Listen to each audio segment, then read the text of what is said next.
This is the Blue Hole in the Red Sea in the Sinai Peninsula of Egypt.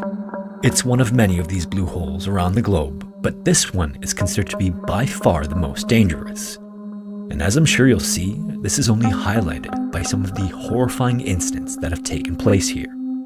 As always, viewer discretion is advised.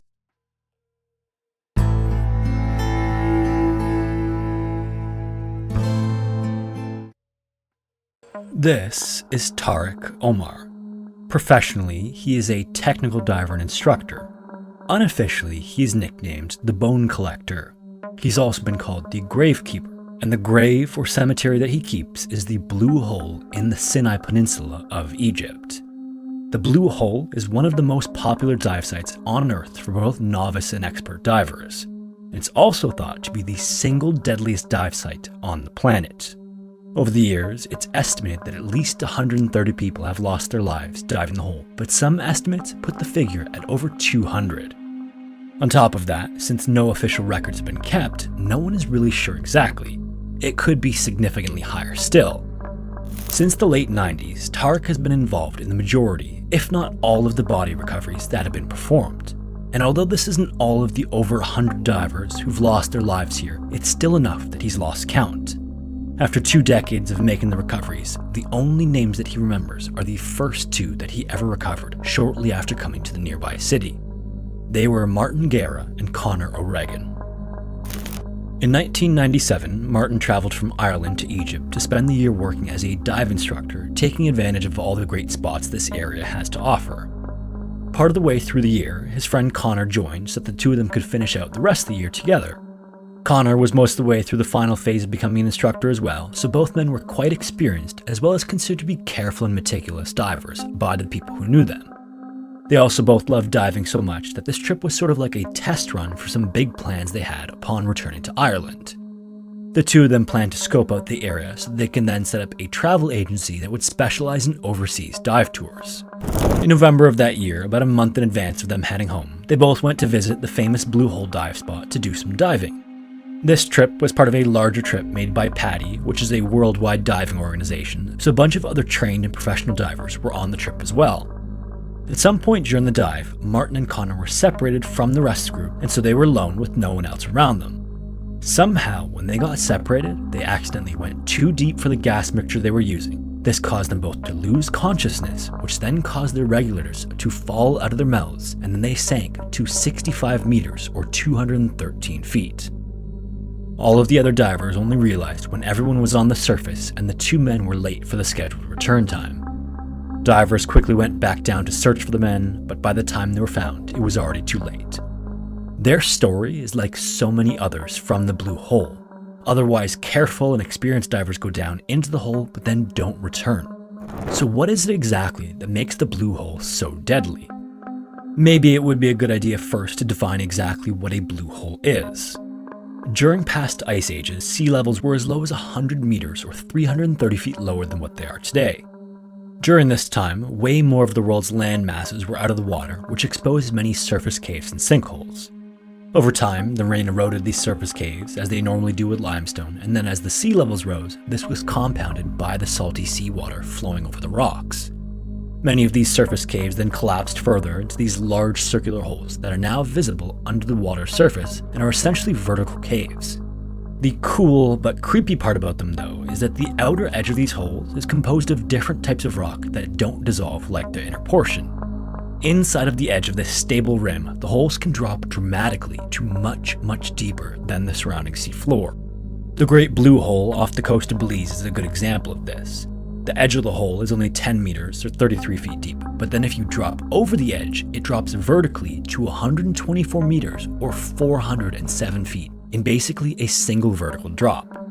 And because the depth of the edge and bottom are so different, this creates the crazy contrasting color that's visible from the surface. You'll have a typically blue tropical water around the edges, but then a deep dark blue in the middle close to the color of the open ocean. Another consequence of the contrast in depth is that the water circulation in these sinkholes is often very poor, especially the deeper you go.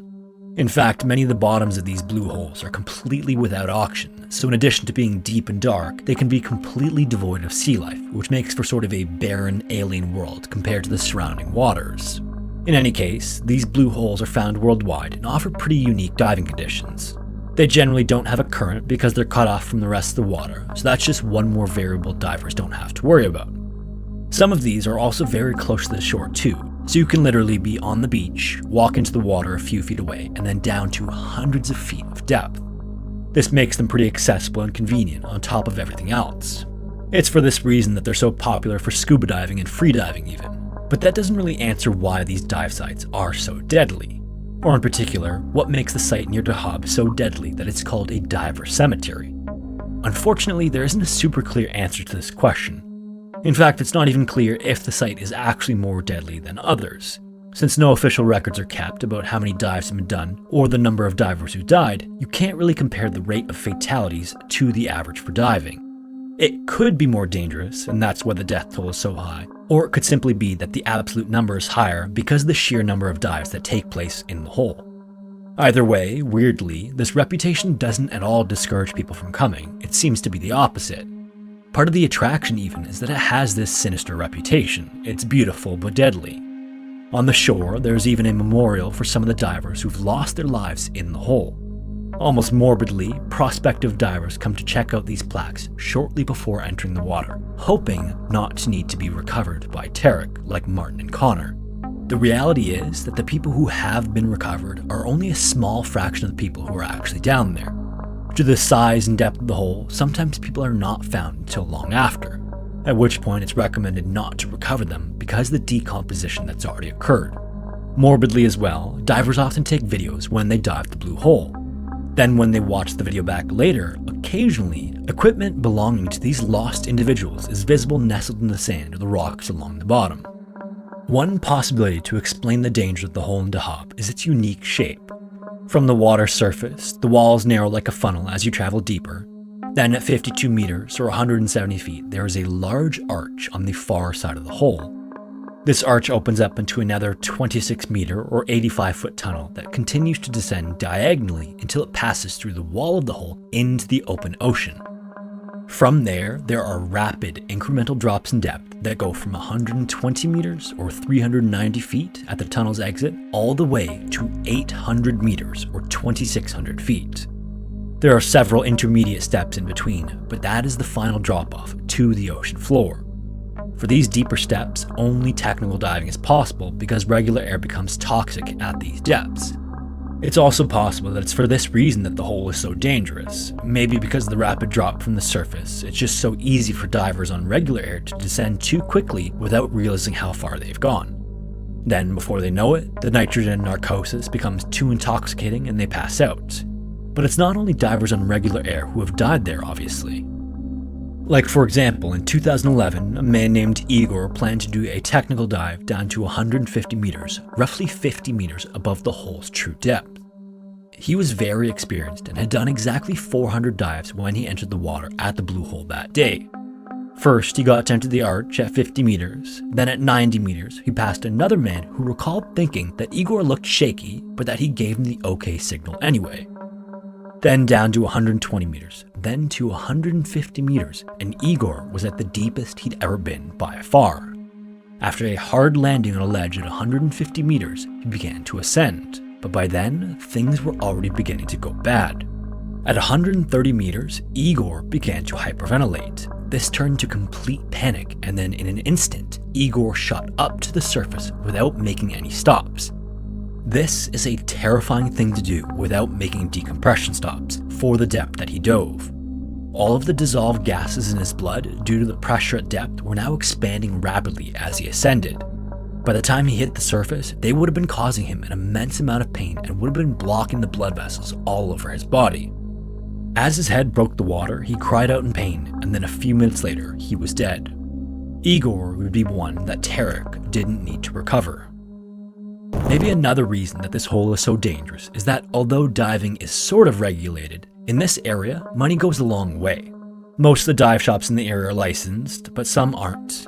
And then in addition to that, there's also lots of competition, which drives down the price per dive. Because of this, some of the instructors and guides are willing to forego some of the rules and regulations in exchange for a little extra money. This can create some suboptimal conditions for inexperienced divers. However, at the very least, at least the people who pay for these services still go with someone who is trained and experienced. A far worse thing to do would be to simply go alone. The most famous incident at the Blue Hole is one that I'm sure many of you are already aware of, but I think a video about the Blue Hole wouldn't be complete without covering this incident, so I've included it in this video. In April of the year 2000, a man named Yuri arrived in Dahab with the intent of taking advantage of all the diving spots in the area. Yuri, who was a scuba diving instructor, had brought all of his scuba equipment with him and arrived in Dahab after visiting a friend of his in the nearby city of Tel Aviv. For several years, as it was for many divers, it had been a dream of Yuri's to dive the Blue Hole.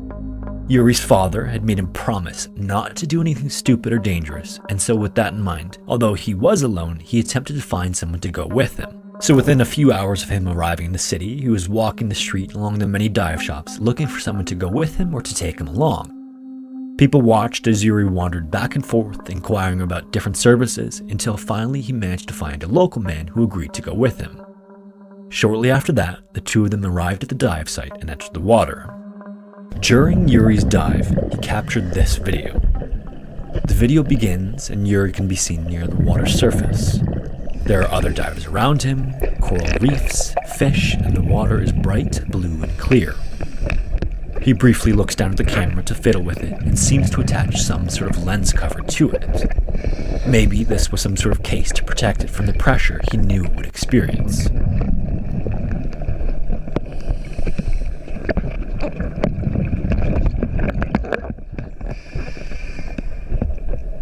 He fiddles with it some more, and then once he seems satisfied, his focus shifts to two other divers in front of him, and you can see the long string of bubbles floating up away from them, coming from their regulators. They seem to be kicking gently to stay where they are, floating together almost as if they're talking.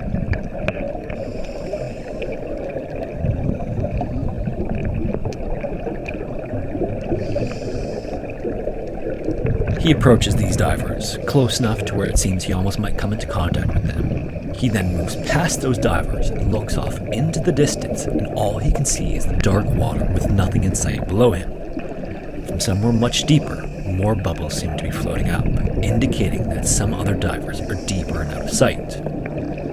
Yuri then begins to move in the direction of those bubbles. I'm now going to skip ahead in the video, where Yuri stops moving around and fiddling with the camera and begins his descent. Yuri can now be seen refocusing and directing his gaze toward another diver down below him. Maybe this is the logo he brought along with him. The person in front of him has another long string of bubbles floating up and away from him, and soon enough, Yuri seems to swim past him. He then looks up toward the surface, and you can see the sun shining through. Then his gaze goes back down to what looks like the bottom.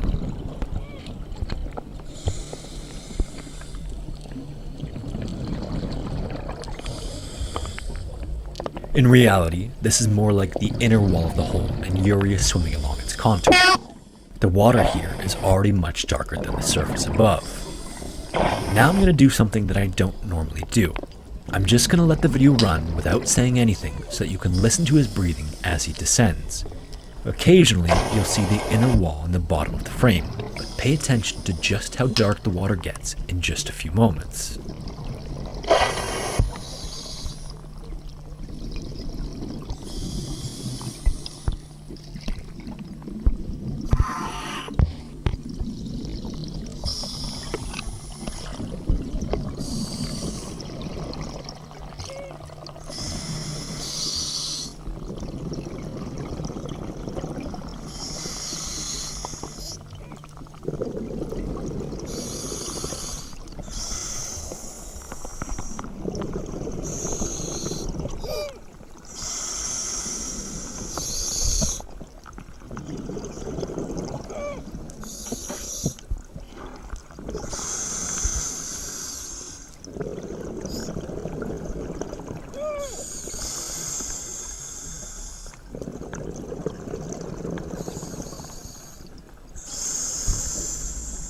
Now is maybe a good time to mention that Yuri is only using regular air.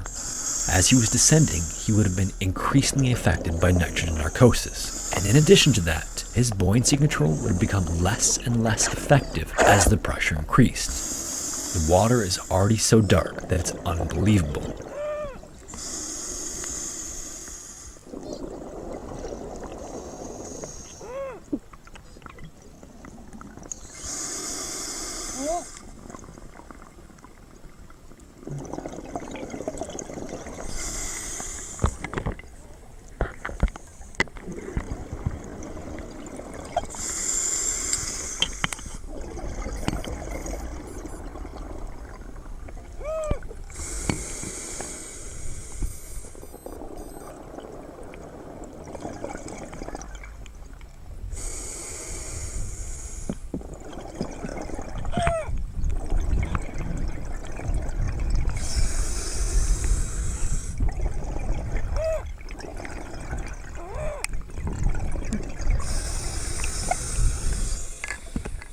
Right here, he looks at his dive computer to check his depth, and it reads 81 meters or 265 feet. Regular air isn't recommended below 40 meters.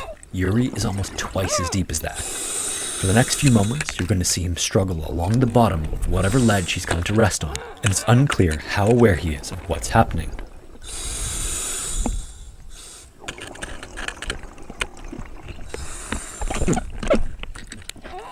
In a second, you're going to hear the hiss of air as he tries to inflate his buoyancy control device.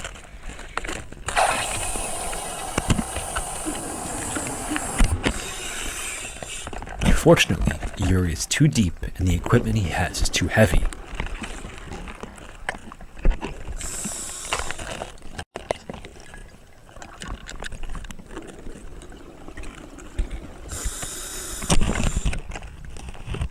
He struggles around for another few moments, possibly desperately trying to swim up, but it's already too late.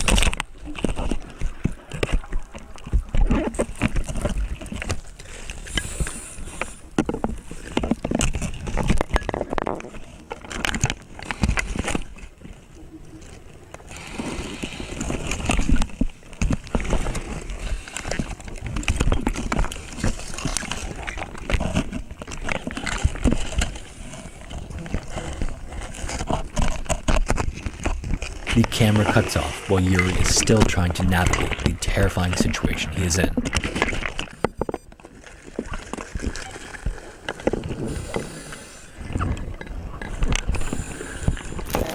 Okay.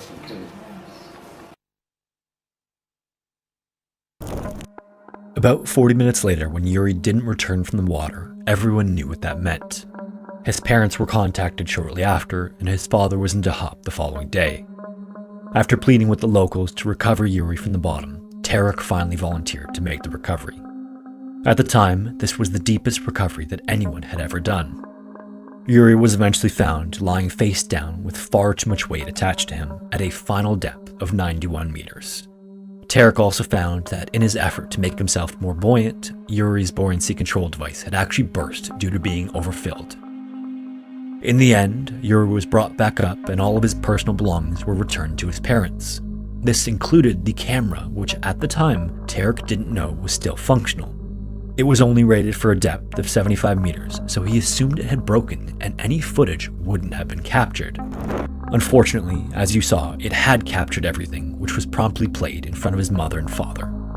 Tarek has stated that had he known it was functional, he would have flooded the camera himself. In fact, the final 5 seconds of the footage were captured the following day accidentally as they were trying to see if the camera was working. Yuri's footage is now used as a warning for new divers about the dangers of scuba diving. The striking thing about the video is how quickly it all seems to happen. From the point that the water is so clear and calm and everything is fine, just a few moments pass before the water is pitch black and alien. Before you can even tell what's going on, it's already too late. And maybe it's for this reason that the Blue Hole in Dahab is so deadly. The conditions at the surface give the illusion of a much safer environment than what it is.